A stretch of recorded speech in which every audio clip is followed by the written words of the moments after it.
Hi ඔයාලා හැමෝම ආදරෙන් පිළිගන්නවා මගේ YouTube channel එකට.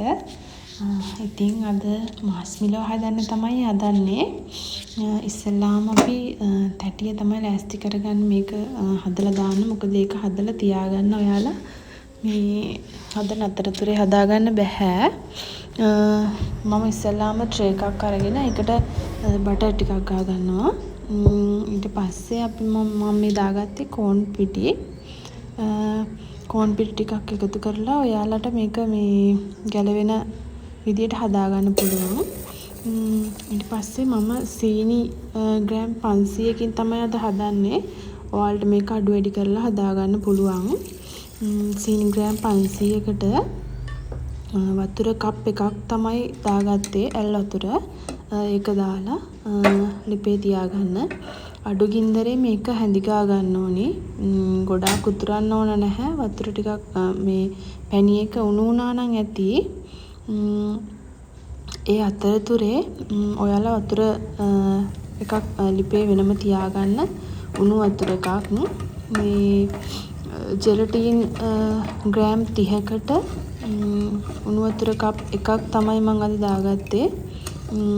ඒකත් දාලා මේ අතරතුරේ මේක කලවම් කරගන්න. මොකද අපි මේ පැණි එක එකපාරක් වගේ උතුරගෙන එනකොට මේ ජෙලටින් එක දාගන්න ඕන. ඒ හින්දා ජෙලටින් එකට උණු වතුර කෝප්ප එකක් දාලා ඒක හොඳට කලවම් කරගන්න. කලවම් කරලා පැත්තකින් තියාගන්න. ඉවලේ රත් කරලා ගත්ත වතුර එකතු කරගන්න. නැත්නම් මේ ජෙලටින් එක ගල් වෙන්න බලනවා. දිය වෙන්නේ නැහැ.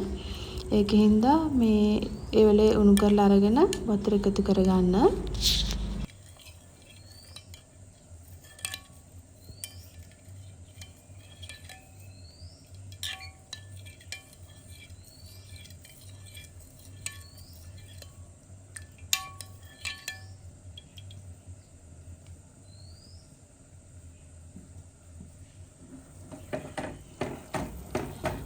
දැන් ඔයාලට පේනවා ඇති මේක ටිකක් උණුවේ උතුරගෙන එනවා.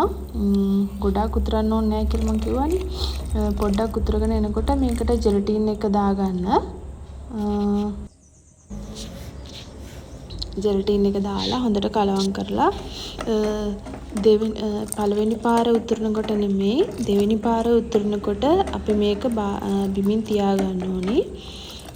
ඒකම ඔයාලා බීටර් එකක් ප්ලග් කරලා තියාගන්න. මේක එවලෙම බීට් කරන්න ඕන හින්දා ඔයාලා මේ භාජනය බීට් කරන්න පුළුවන් භාජනයක් ගත්තා නම් හොඳයි එකවරම. මොකද නැත්තම් මේක ආයි එකට මාරු කරනකොට ගොඩක් අපතේ යනවා. මේක ඔක්කොම ගන්න බැරි හින්දා මේකෙම තියද්දී බීට් කරගන්න තිබ්බනම් හොඳයි. ඒ හින්දා ඒකටත් එක්ක පුළුවන් භාජනයක් ගන්න. මොකද මේ ප්‍රමාණය ටිකක් දෙගුණයක් වගේ වෙනවා බීට් කරලා ඉවර වෙනකොට. ඒ උසට හරියන භාජනයක් ගන්න. දැන් මගේ මිශ්‍රණය එකපාරක් ඉතුරුවා. තව පාරක් උතුරනකොට මම මේක බිම තියා ගන්නවා. බීට් කරන්නම බලාගෙන බිමට ගන්න.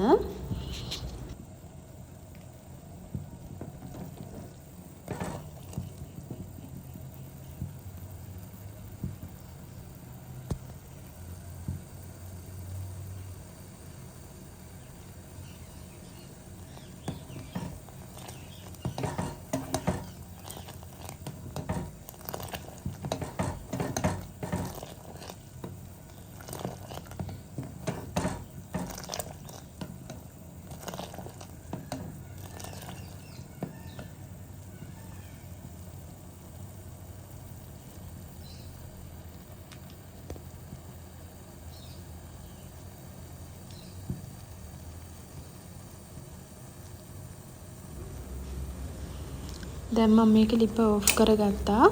ලිප ඔෆ් කරලා ඔයාලා මේක පොඩ්ඩක් පෙන ටික නැති වෙනකන් කලවම් කරන්න. කලවම් කරලා බීට් කරන්න පුළුවන් තැනකට අරගෙන මේක පොඩ්ඩක් රස්නේ හින්දා ස්පීඩ් එකේ බීට් කරන්න ඕන. නැත්තම් මේ ඉක්මනට හදාගන්න බැරි වෙනවා.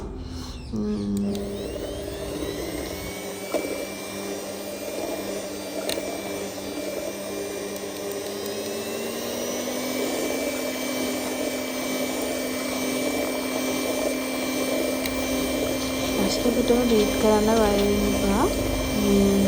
ගොඩක් ඔයාගේ බීට් ට්‍රේ කොහොමද දන්නේ? බීට් ට්‍රේ හැටියට විනාඩි 5ක් වගේ රෙස් කරලා ඒ වගේ මේක බීට් කරගන්න. මේක බීට් කරන්න මට ඔක්කොම ටයිම් එක ගියා විනාඩි 20ක්. ඒක ඔයාලගේ බීට් එකේ ස්පීඩ් එකත් එක්ක අඩු වැඩි වෙන්න පුළුවන්.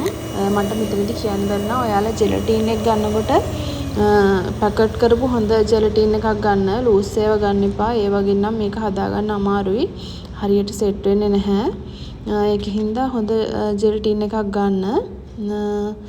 මේක ටිකක් අර පාට වෙනස් වෙගෙන එනකොට මම මෙතනදී වැනිලා එකතු කරගත්තා. වැනිලා මම මේ ප්‍රමාණයට තේ හැඳි 2ක් වගේ ප්‍රමාණයක් තමයි එකතු කරගත්තේ. නොනවත්වා බීට් කරන් තමයි තියෙන්නේ.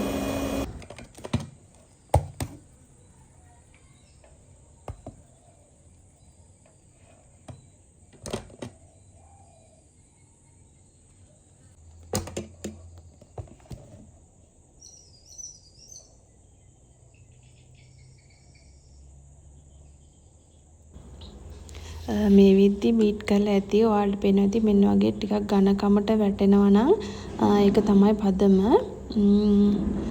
ඊට පස්සේ මම සුදු පාටයි රතු පාටයි දෙකම දාගන්න හින්දා ඉස්සෙල්ලාම සුදු පාට ලේ එක තමයි දාගත්තේ.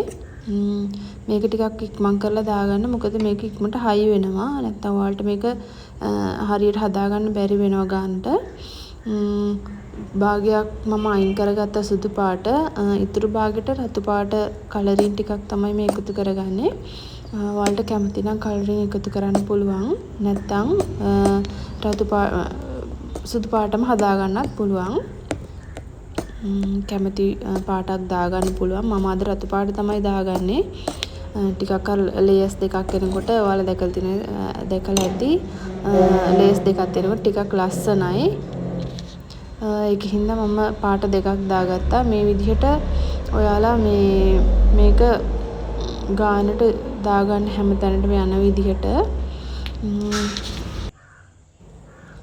මේ තියෙන්නේ මම ෆ්‍රීසර් එකේ පැය 3ක් 4ක් විතර දාලා ගත්තේ. ඔයාලා මේක කපා ගන්නකොට අනිවාර්යෙන් කෝන් පිටි ඕනි වෙනවා. කෝන් පිටි නැතුව මේක කපා ගන්න බෑ. මොකද ඇලෙන ගතිය හින්දා අපි මේක කෝන් පිටි එකේ දවට ගන්න ඕනි. ඒ හින්දා ඔයාලා මේක හිමීට කපලා කෝන් පිටි වල දවටලා ගන්න.